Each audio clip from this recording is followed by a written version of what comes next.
চালের দাম বৃদ্ধির বিষয়ে মিলাররা যেটি বলছেন যে আসলে বাজারে ধানের দাম বেড়েছে। মিনিকেট এবং বাসমতি চাল উৎপাদনে যে ধান প্রয়োজন হয় সেটি বড় মৌসুমে আবাদ হয়, যে কারণে মূলত আসলে এই ধানের দাম বৃদ্ধির ফলেই চালের বাজারের উপরে প্রভাব পড়েছে।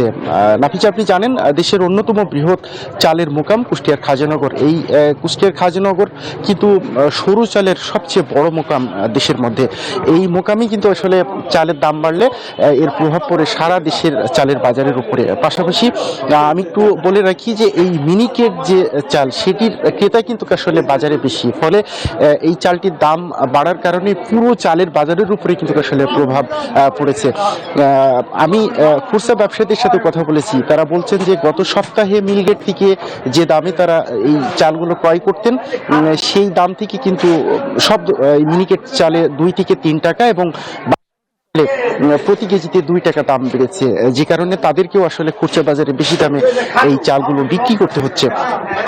তারা বলছেন যে এই মিলাররা দাম বাড়ানোর কারণেই মূলত আসলে চালের দাম বেড়েছে। আমি ক্রেতাদের সাথে কথা বলেছি, ক্রেতারা যেটি বলছেন যে আসলে এই বাজারের আসলে এই সিন্ডিকেটের কারণেই মূলত আসলে দাম বেড়েছে, কিন্তু প্রশাসনের নজরদারির অভাবকে তারা দায়ী করছেন। আমি প্রশাসনের সাথে কথা বলেছি, তারা বলছেন যে বাজারটা নিয়ন্ত্রণে রাখতে তারা সব ধরনের প্রচেষ্টা চালিয়ে যাচ্ছেন। এই ছিল কুষ্টিয়ার চালের বাজার থেকে সর্বশেষ।